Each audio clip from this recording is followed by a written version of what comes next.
Good afternoon, everyone. Thank you for joining us today for this important webinar. We truly appreciate your patience as we started a few minutes behind schedule. This is the 25th session of the ISSUP Nigeria bi-monthly webinar, part of our knowledge update series.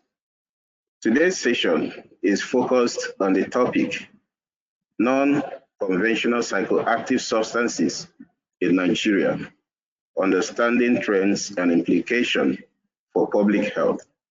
My name is Ejikeme Bishops Ogweji, and I'm delighted to be your host for this session. Co-moderating with me is Dr. Martin Agwoge, the president of ISSUP Nigeria chapter.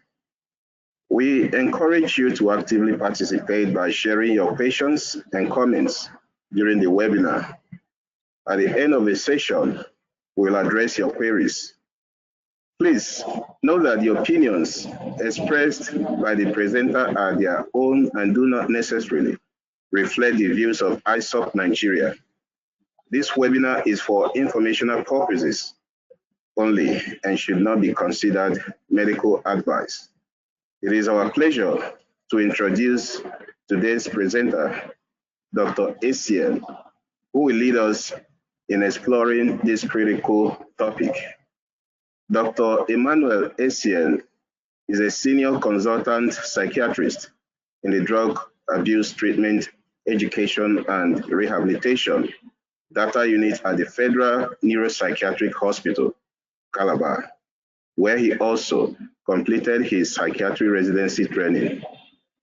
He received his medical degree from the College of Medical Sciences, University of Calabar, and earned a fellowship with the West African College of Physicians, Faculty of Psychiatry in 2015.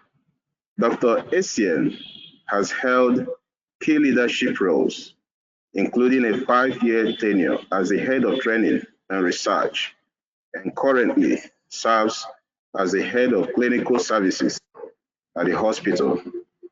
He is also an international certified addiction professional, ICAP2, with a strong interest in public health and epidemiological research.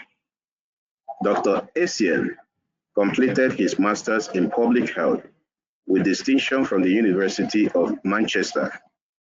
His dedication to research and editorial expertise are further demonstrated through his roles as editor-in-chief of the Cross River Journal of Medicine and deputy editor of the Nigerian Journal of Psychiatry. It is our honor to have you today on this webinar. Please, you can take the floor, Dr. Essien. All right, thank you very much, Ejikeme, for that introduction.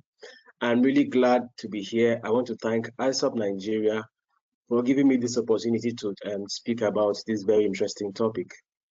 We're behind schedule, so I'll get right to it. The topic I'll be exploring today is non-conventional psychoactive substances in Nigeria, and we'll be aiming to understand trends and implications for public health. So we have a few learning outcomes that we're going to be considering for this presentation. The first is we're aiming to identify and categorize some common non-conventional psychoactive substances that are used in Nigeria or abused in Nigeria. We're looking at possible mechanisms of action of these substances and how they affect the brain and the body. And of particular interest to me, current research gaps that relate to non-conventional psychoactive substances and their implications. We'll also evaluate health, social, and legal implications of these substances within Nigerian communities. And I would also propose some evidence-based policies and strategies to address challenges associated with non-conventional psychoactive substances and their use in Nigeria. So what are non-conventional drugs, psychoactive substances? This term, non-conventional drugs or psychoactive substances, is not really mainstream as such. However, I found a couple of papers who use this term in research. Some use the term unconventional psychoactive substances. We could define them as generally as any substance that is not traditionally recognized or regulated as a drug, but is used to achieve psychoactive effects. So I thought I should mention some key features just to clarify what I mean by non-conventional drugs. There are some key features that would indicate that a drug might be non-conventional. The first is in terms of its origin and development. For example, a drug might be newly synthesized, or it could have emerging usage patterns, or it could be derived from sources that might be considered unconventional. And then the next is about its regulation and availability. Some drugs are poorly regulated and therefore widely accessible without prescriptions, or they could be sold in informal or illegal markets. And the third is about the pattern of drug use. There are some drugs that are misused recreationally and they are repurposed because of their psychoactive impact. The so-called DIY, do-it-yourself mixtures, which I will be talking about. And there are some substances that might be related to particular social or cultural trends. And then we would also consider the social and legal implications. Some drugs exist in legal gray areas and face enforcement challenges, and this might be the reason why they're able to become abused as non-conventional drugs. And then the last is about production and distribution. Some drugs are produced informally, included in concoctions. Concoctions are commonly used in Nigeria and might be sold through either legal or illegal channels. So these are characteristics that might inform what a non-conventional drug is. So there are possible categories of non-conventional psychoactive substances. I decided to look at more familiar terms in literature that might, should I say, cover what this, or include what these substances are.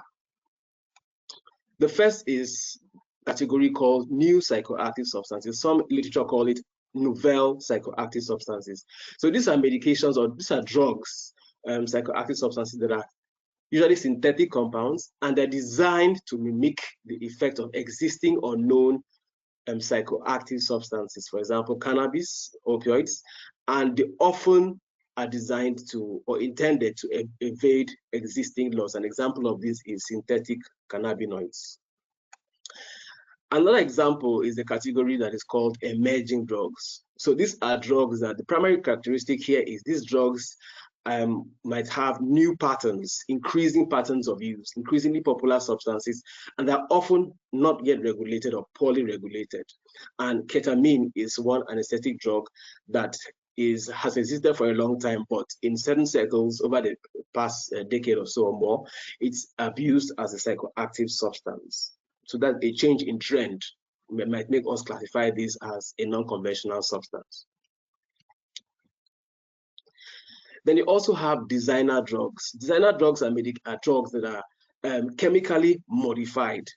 Okay, they're modifications of existing molecules of the more traditional psychoactive substances, and the intention is to circumvent legal restrictions while producing similar effects as the traditional molecules. An example of this is MDMA. Then you could also have legal highs. The primary characteristic here is that these substances are marketed as legal alternatives to illegal drugs and might be available over the counter or found online. An example of this is nitrous oxide, so-called laughing gas. And then you could have synthetic drugs. These are drugs that are created in the lab to produce similar effects like traditional psychoactive substances. And an example here is opioid analogs. So I'm sure you would have noticed that many of these categories are similar in terms of their definition. For example, and this overlap is acknowledged in literature, and sometimes these terms are used interchangeably. For example, a novel psychoactive substance might overlap with a definition of a designer drug and a synthetic drug. A designer drug is obviously synthetic and might overlap with NPS and sometimes legal highs. So the point here is just that these categories are not clean or such clearly delineated categories in terms of their usage. So there's this overlap in these categories, but the point is that any of these categories could subsume what we are calling a non-conventional psychoactive substance in this presentation. So there's this category of drugs that are abused that do not really fall neatly into the previously outlined categories. So combination highs, this refers to the practice of combining one or two substances to have a psychoactive effect. And this combination can happen in two ways. The first is the components of the combination. One of these components might have a psychoactive, should I say, effect. The second way is that a person could combine two substances that are not psychoactive, but only become psychoactive when they are mixed. And they're sometimes called do-it-yourself highs or DIY highs or polydrug combinations. So these combination highs are difficult to categorize into the previously stated groups. So, I had an interactive slide here, but I think it's not really working. Permit me to skip this. I'm sorry about that. Okay, so let's talk about the Nigerian scene, non-conventional psychoactive substances in the Nigerian scene. So over the past decade, there has been an increasing awareness of the use of some substances that I would that could be considered non-conventional. For example, in 2018, there was a publication by the BBC titled Sweet Sweet Codeine that focused on the emerging use of codeine cough syrups that contain codeine. These were increasingly abused and had gained attention in social media and in news media. It was so much that it led to an outcry over addiction to codeine syrups, and it led to the ban. That ban is still in place till today. To the ban on the production and the import of all cough syrups containing codeine. So right now in Nigeria, it's very difficult to get cough syrups that contain codeine. So this was, should I say, an evidence or a consequence of an emerging substance that I think is unconventional, non-conventional at the time. So I want to focus on trends in non-conventional psychoactive substance abuse. Permit me to lead this conversation with my own research, which I was a part of. I was conducted in the Federal Neuropsychiatric Hospital, Calabar. The rationale behind this research was that we wanted to conduct a study in the nearby university, and we wanted to look at emerging patterns or the current trends in psychoactive substance abuse. But we realized that we could not go into the field without learning first the new substances that were being abused, and perhaps also learn their street names, because some persons might not know the technical names, but might know the street names. So we conducted this study to explore new substances that were being abused and also learn their street names. So I'll be highlighting our findings from this research and using this to lead the conversation throughout this presentation.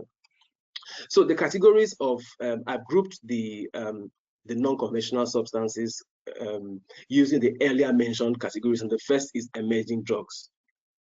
So in our research, our respondents, it was a qualitative study, by the way, our respondents told us a lot about some non-conventional psychoactive substances. I don't know if, because of the years have passed, maybe now some of these substances may no longer be not so much non-conventional, but at the time they were non-conventional because there were emerging trends surrounding their use and their abuse.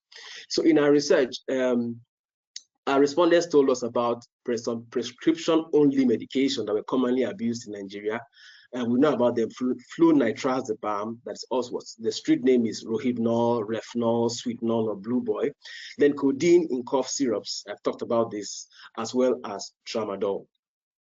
These drugs, I'm sure we are aware of, we know about already because they're opioids. They act by binding on opioid receptors, and they act by increasing, which eventually lead to an increase in dopamine in the brain's reward centers. And as we know, dopamine is considered the pleasure molecule, and almost all, if not all, psychoactive substances end up on this pathway, the dopamine pathway in the brain. So, and their increased activity would lead to sensations of euphoria or pleasurable sensations.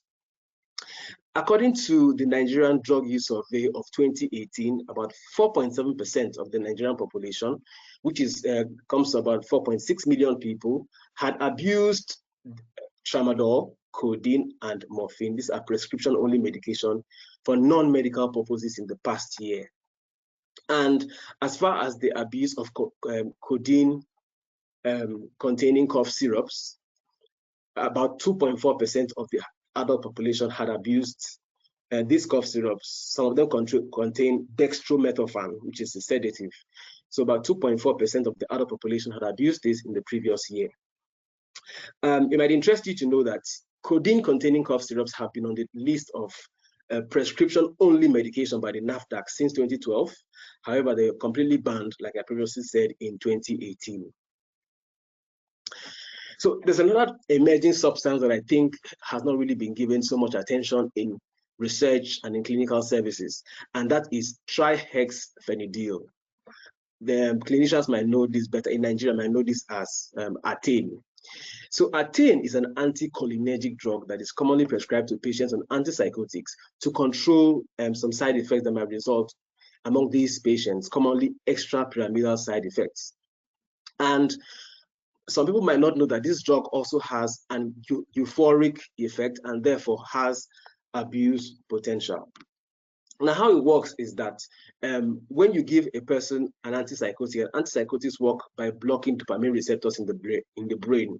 And in the brain, dopamine and acetylcholine have opposing actions. So when you block dopamine, acetylcholine activity goes up, and that leads to these side effects. So Atane, as an anticholinergic drug, would block the effects of the activity of acetylcholine, and this can then have the indirect consequence of increasing dopamine in the brain. And of course, as I previously said, dopamine is a pleasure molecule, so that is how it leads to feelings of pleasure.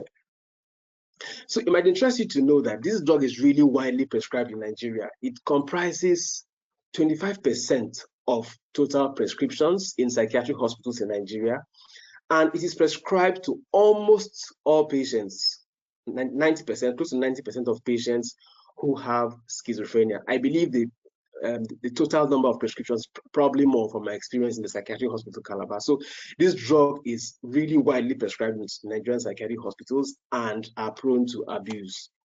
We've also had some reports of our patients who give out these drugs to their friends when they are discharged from the hospital, or even sell Atane. And there's so little research on the abuse of this medication. So Atane can relieve negative symptoms that the patients might experience, like social withdrawal, but it can also worsen positive symptoms. So this combination of relief and exacerbation can cause a complex pattern of dependence. And this is particularly important because these are patients who are already vulnerable due to psychiatric disorder. So the next category of emerging drugs I would like to talk about are the inhalants. In our study, we had a report of two inhalants that some of us might already know. The first is vulcanizing solution. The street name of this drug is called solution. And our respondents said that they were abused by inhalation and considered to be very toxic. And it was in that study that I learned for the first time that some persons abuse or inhale septic tank gas emissions to get intoxicated. I'll talk more about this as we go on.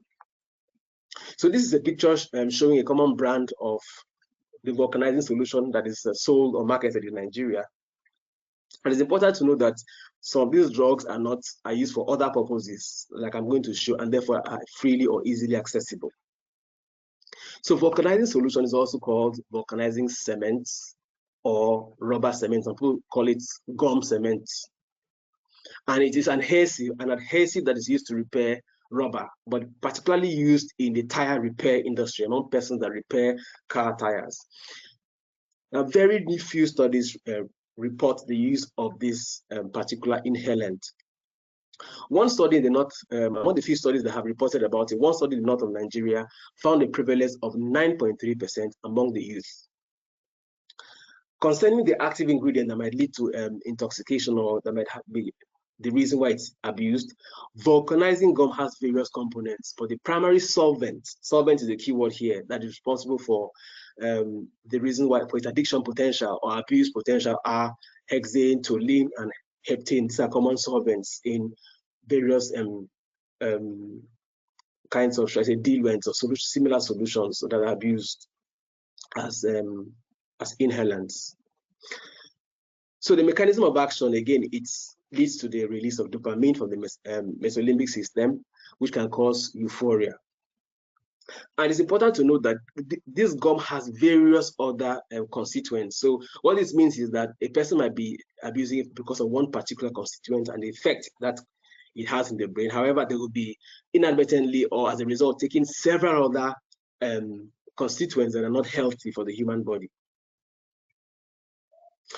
And I think in our own research, this was also reported, some respondents told us that they would mix, people who use this solution would mix it with petrol and sniff it. They put it in a nylon bag, mix it with petrol and sniff it. So this is another one. I mentioned this earlier, septic tank fumes. Septic tanks, colloquially called soakaway tanks or soakaway in Nigeria,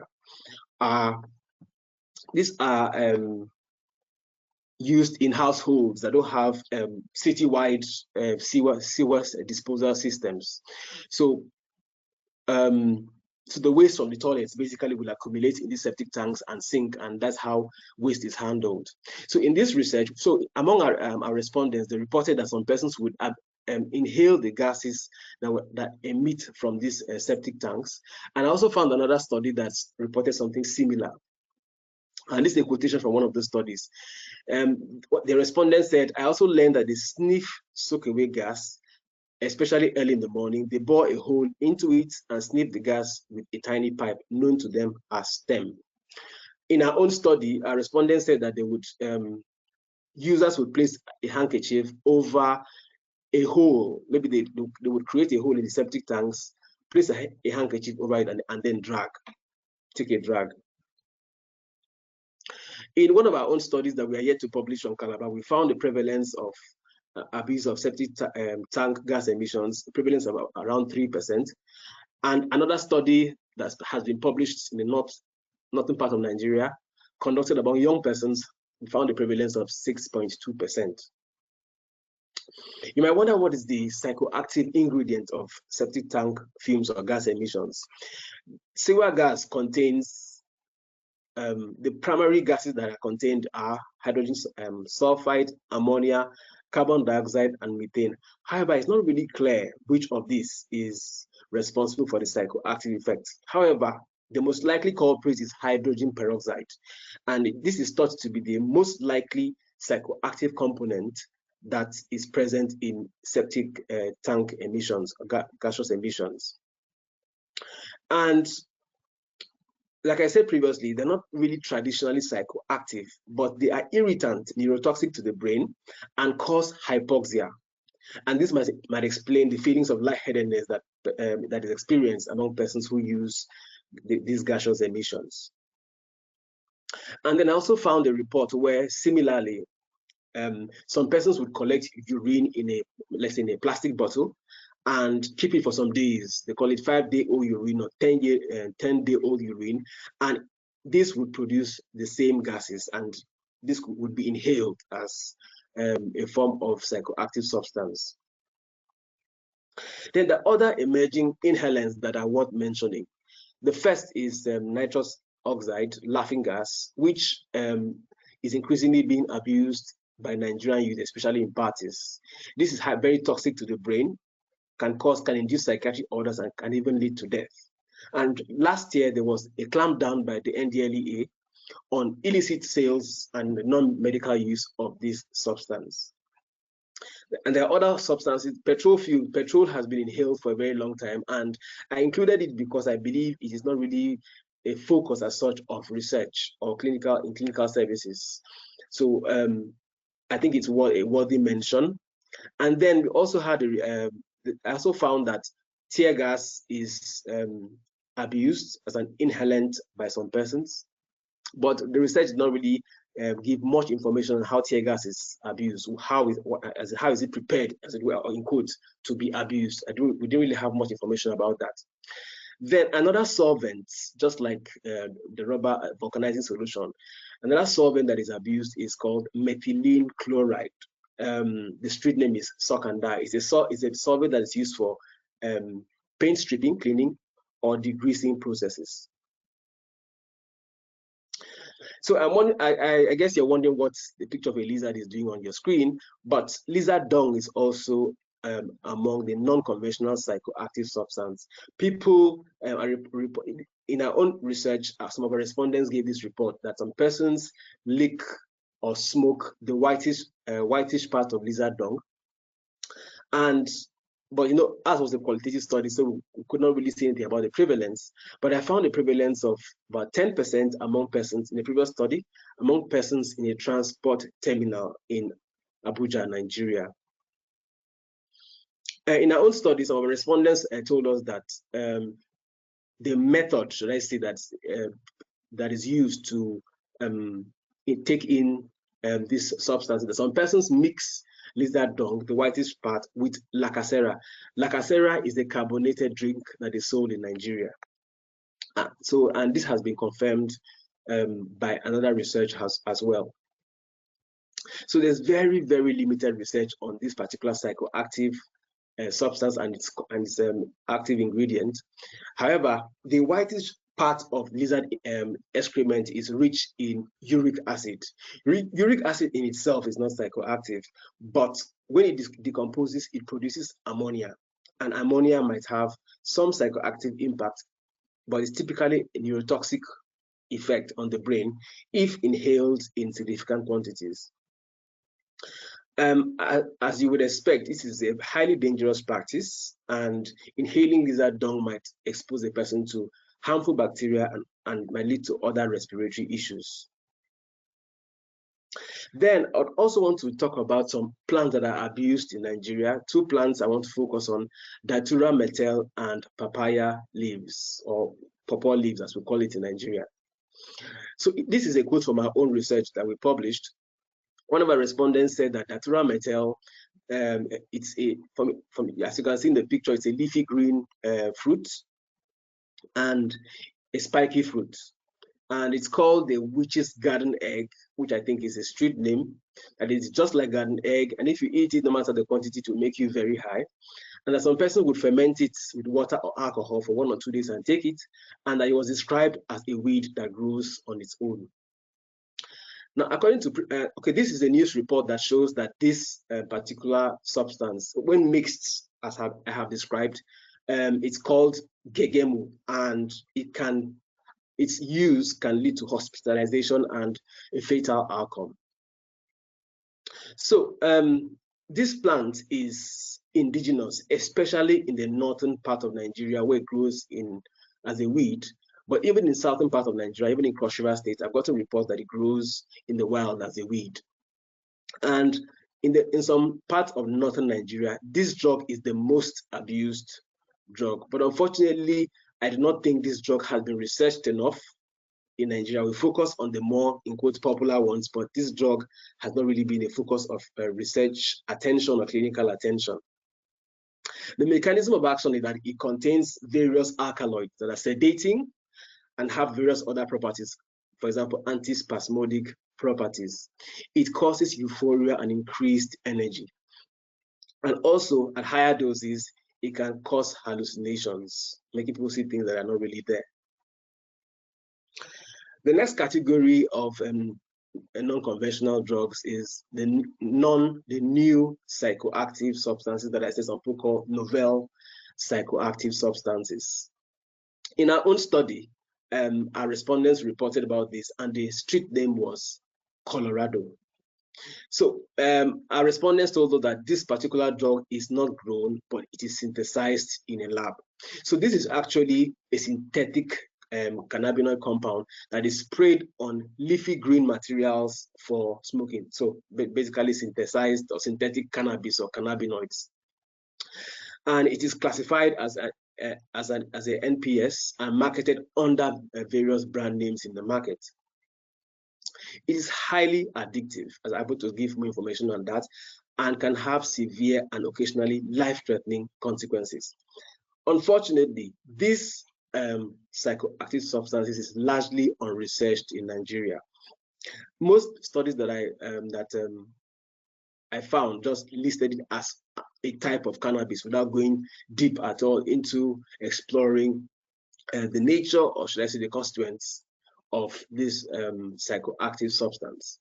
A few studies just mention it, but did not explore it in any depth. However, this particular psychoactive substances has been described as a zombie drug epidemic in the larger subcontinent of West Africa. And this is a news report that I found, and it was described as dangerous as heroin or cocaine. So in Gambia, Senegal, Sierra Leone, and Liberia, the street name in those countries is called Kush, and Kush is the prevailing cause of substance use disorders in this country. So it's quite serious in West Africa, in some countries in West Africa, but it's in Nigeria, but I don't know, thankfully, should I say, thankfully, we're not, might not be the most serious cause of substance use. I hope we never get there, and I hope other countries also lower their prevalence. So in these countries, the synthetic cannabinoid drugs are mixed with other substances. I'm thinking that is why it has escalated to the level where it's called a drug epidemic. So it's mixed with other synthetic drugs like fentanyl, mixed with tramadol, and sometimes mixed with formaldehyde.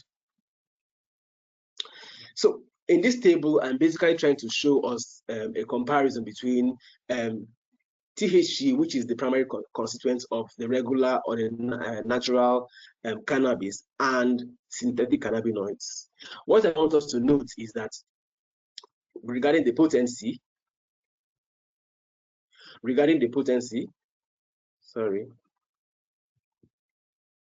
So regarding the potency, synthetic cannabinoids are highly potent, often 2 to 100 times stronger than the natural cannabis.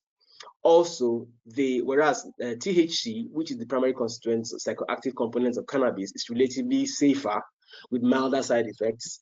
Synthetic cannabinoids can have very serious adverse effects and could cause psychosis and seizures.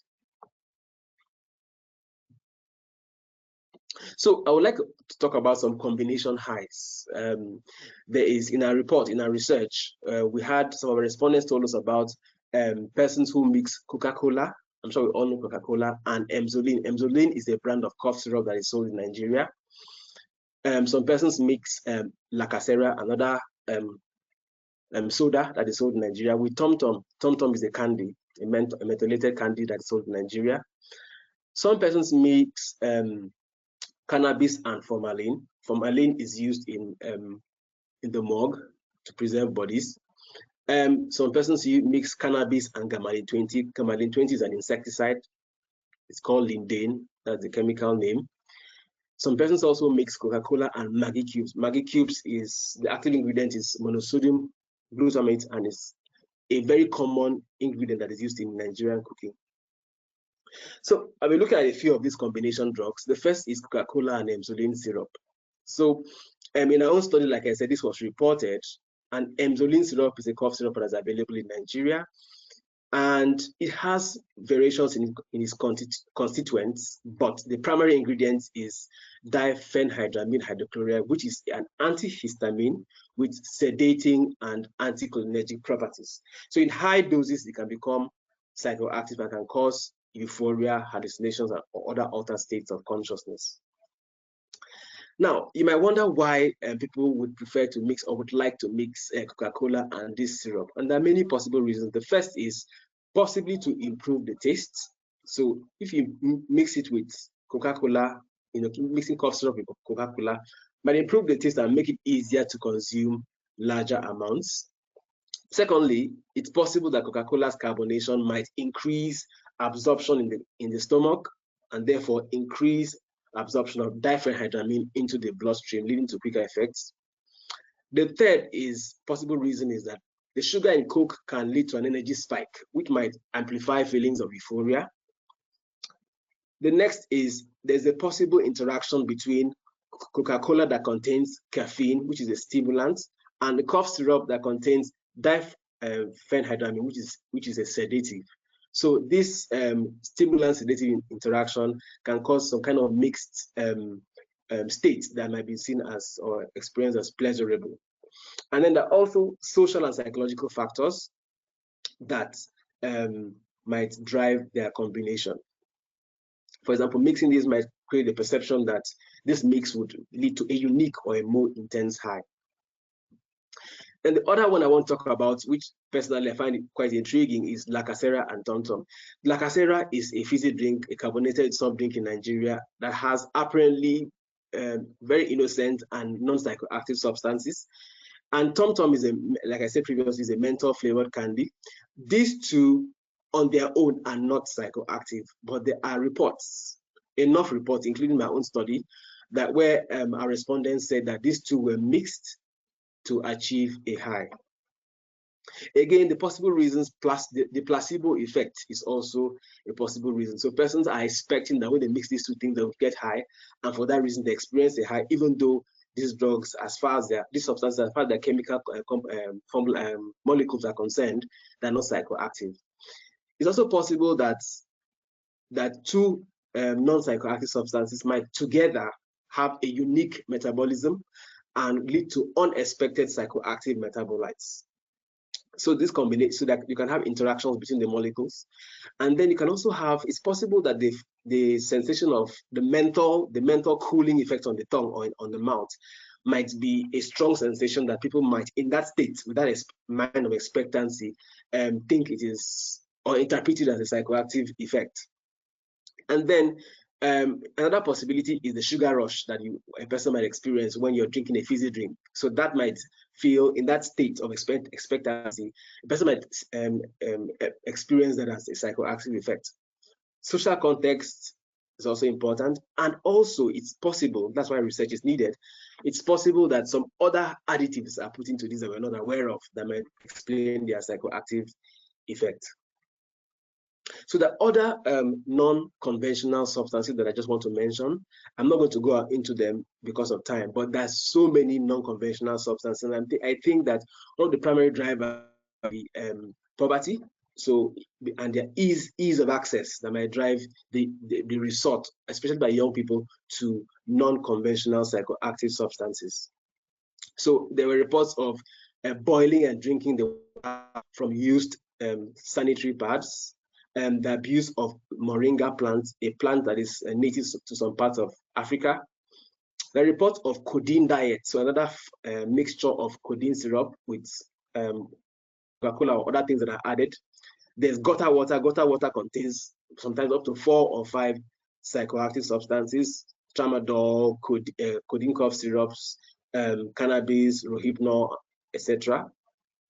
And then some people would mix codeine and alcohol, codeine and rohypnol. So there are various kinds of mixtures that have been reported. Then there's laundry blue. I saw a paper that reported that some persons abuse laundry blue. Scoochie is also another substance. And then ketamine, I mentioned that already. So what are the impacts on health? I'm sure we would expect that, as we are aware, psychoactive substances can impact and often impact almost all the biological systems in the human body. So vulcanizing gum would have expectedly would affect the respiratory system, affect the brain, is neurotoxic to the brain. Septic tank fumes can also cause respiratory distress, hypoxia, altered consciousness. Datura metel, like I mentioned, can cause hallucinations and can cause acid poisoning that could lead to delirium and seizures. Synthetic cannabinoids are also neurotoxic and can affect the cardiovascular system. Formalin-laced cannabis can cause respiratory irritation. Lizard dung, like I said, can cause bacterial infection and can affect other systems in the body. Sorry, that is not working. My apologies. So what are the social implications? As we are aware, the use of psychoactive substances can have an impact on families, can strain families, can lead to domestic violence. And because of their ease of access, the easy availability of these non-conventional substances, the youth can therefore have an early initiation into the abuse of these substances. And effect of peer pressure can also play a role. And as we know, the abuse of these substances can lead to crime. There's a very complex interaction between the abuse of psychoactive substances and crime.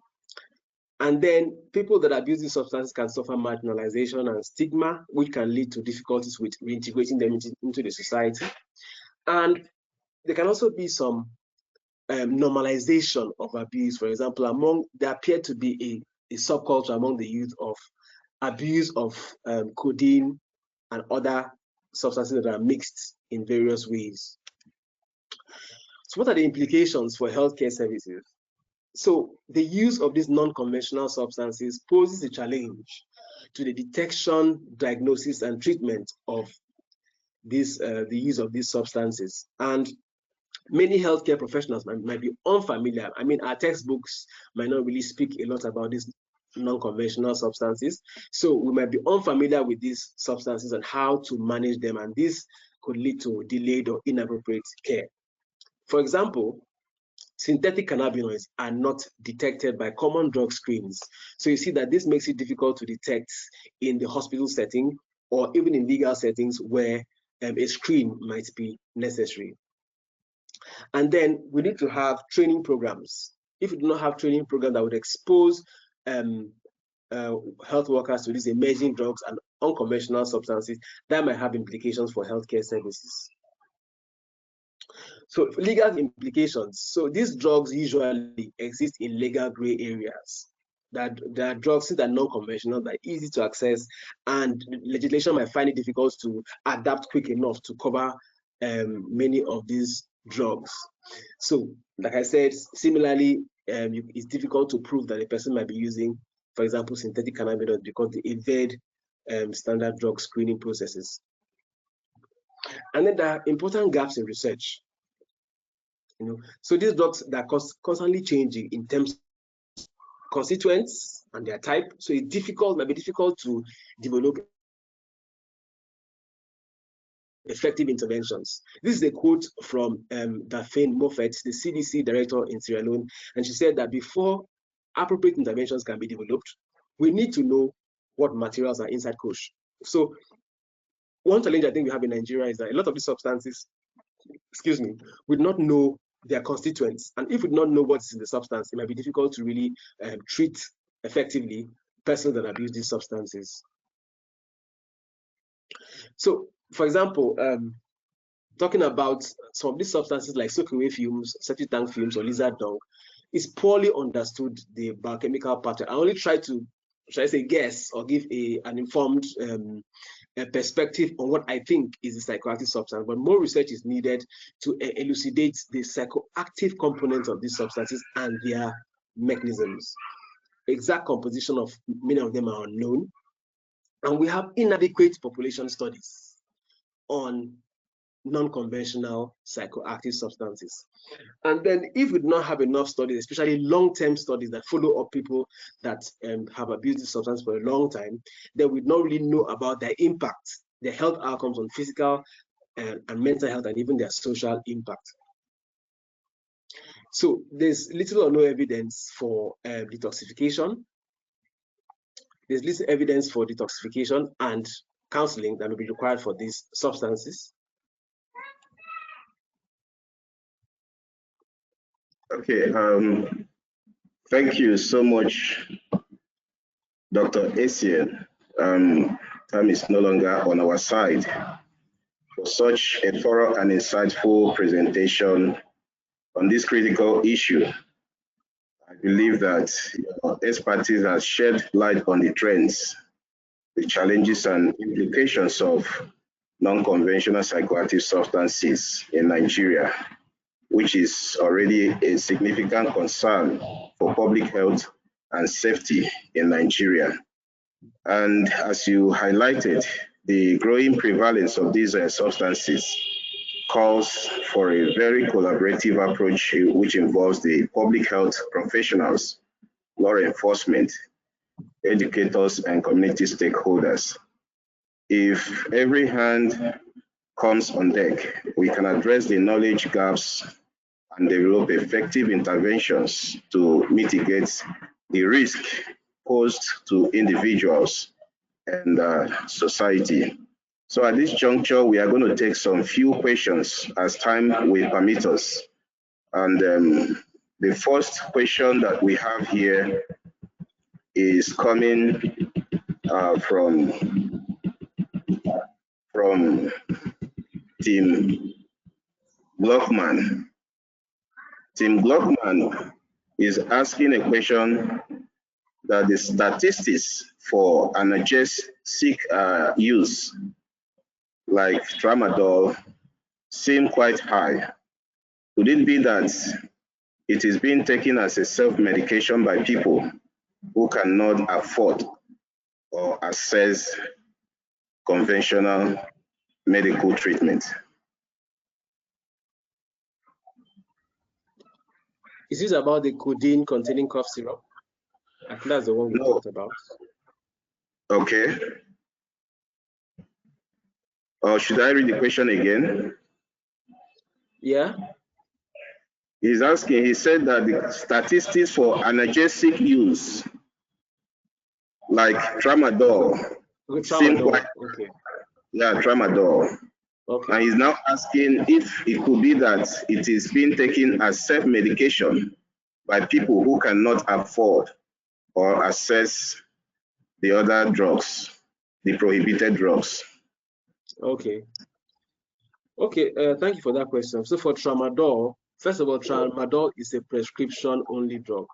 So a person should not be able to get tramadol without a prescription. However, regulation of these drugs are a challenge, and this might be the reason why people can have access to tramadol.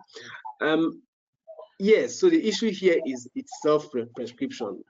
It might not really be because of the costs, because tramadol is not really among the cheaper pain relief medication. And usually the doses that are available in the market have the milligrams that it contains are far in excess of what is recommended for regular prescription. So I think that might not really be because they cannot afford these drugs. I think the problem is that they are accessible. And if a person can self-prescribe a drug that should not be that accessible, and a drug is also has that abuse potential, then the door is open for them to become dependent on that drug. Okay, thank you so much for that answer. And also we have another one coming in. It says, is the high level of dangerous inhalants in Northwest Nigeria among young people a reaction to the Nigerian state making cannabis and the other drugs difficult to obtain and risking significant police repression? Okay, if I understand you, the question is asking about access. Sure. Could it be because these drugs are accessible and that's why they are used? I think it's a factor in Nigerian states. First of all, like I mentioned during the presentation, I believe that socioeconomic deprivation is an important factor in these drugs of abuse. For example, I found some research that said that petrol is actually an appetite depressant, suppresses appetite or suppresses hunger. So some persons might use of these substances to relieve hunger, as it were. You know, so the combination of socioeconomic deprivation and ease of access or easy availability, this can in combination lead to the abuse of these substances. Okay, sorry for that confusion in some of the questions. They are really coming in and they are quite hard to understand. We have this question that is now asking that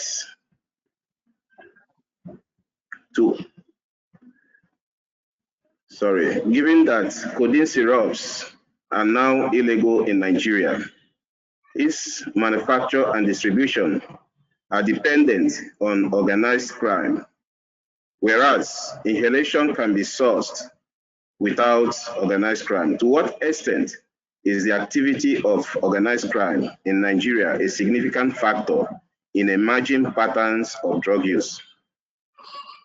Okay, I think it really is. It's a huge factor because I mean, first, like I mentioned during the presentation, that codeine has been banned in Nigeria because there's a huge market for it, with millions of people being dependent on codeine. That means there's a huge market for it, and with the ban, so people that peddle these drugs have to resort to illegal ways, illegal pathways, organized crime, basically, to make these drugs available. So I think, and every now and then we hear on the news how large amounts of these drugs are seized and destroyed by drug law enforcement agencies. So I think that organized crime is really a huge factor that is driving the abuse of these substances. We have a lot of work to do in that regard to control their abuse.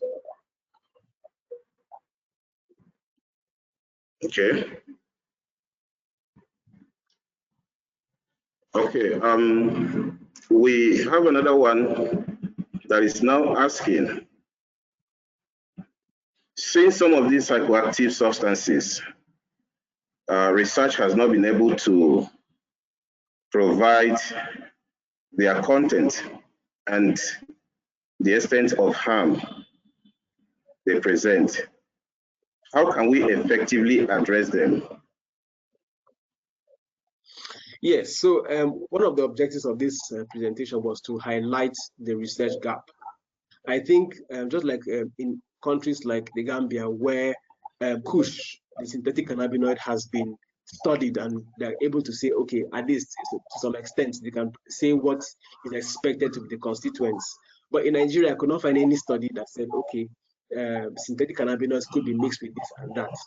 So I think it's a problem that we as substance use professionals need to explore in research and pay attention to in our clinical practice. So that in itself is the problem. That is the challenge. That is the research gap that we need to work on to offer solutions and to provide knowledge in that regard. Thank you so much for that answer. And this one is coming from Oleksiy Konienko, and is asking if you have health promotion programs in Nigeria for people who use drugs. Okay, health promotion programs for people that use drugs. I think that at the level of the Ministry of Health, we have programs that are in various trial phases for people that use in particular injectable opioids. But beyond that, I do not think we have really structured or advanced national programs. I think various institutions and bodies organize their own programs. I think there's a lot of work that needs to be done in that regard, as far as health promotion to prevent this abuse of substances is concerned. Okay, thank you so much, Doc. Okay, we just have this one coming in now. It's from Roy Mutiso. And he's asking, how do they collect lizard dung and what quantities are required for it to bring an altered state? Okay, so this question again, like I said, is part of the research gap. In my own research, my respondents were not able to give me so much information about that. And other research that I found just mentioned that this is a drug of abuse without saying in terms of the quantity, give information in terms of the quantity and so on and so forth. So this is actually a research gap, something that we need to work on to really understand the mode of use and the constituent, the mode of use and the impact it has when it is consumed. Okay, from Callistus Wekesa is asking, do you think it's high time we set up strict policies that will hinder easy accessibility of anesthesia and psychoactive drugs like tramadol? Yeah, so I agree. I think in most countries, at least in Nigeria, these policies exist. The challenge usually is the implementation or enforcement of policies and legislation that should control the availability of these drugs. That in itself is another problem that I think is contributing to the widespread use of some of these substances. So these policies exist, but enforcement, if enforcement can be improved and become more efficient, I think it will go a long way to improve or to reduce the prevalence of the abuse of these substances. Okay, thank you so much, Doc. We have a lot of people sending in their appreciation for a well-presented webinar. And this one is coming from Etidio Anifio Kundre. And she's saying, Dr. Essien, thank you so much for an insightful presentation. Non-conventional drugs are so numerous. Some youths even inhale the drugs, the gas from Coca-Cola and Pepsi drinks. And on this note, we are going to wrap it up. But before we do that, Doc, I would just want you to give your final word to participants. Okay, thank you very much, GK. I would like to end by saying that the primary problem we have, I mean, I've mentioned a few of them with regards to the availability of these drugs, with regards the ease of access, with regard the variability that we have new types every now and then. So a lot of work needs to be done with regard to research, and we as clinicians need to pay more attention, because when we have these cases that show up in our clinics, we should write about these cases, report them, say what we did, what worked, what did not work.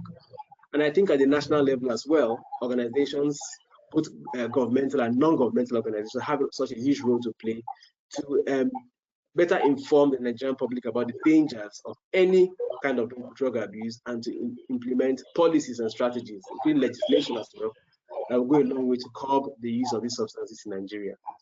Thank you very much. Thank you so much, Dr. Essien. And to our participants, this is a call for all of us to join hands to address this menace that is about to ravage our society.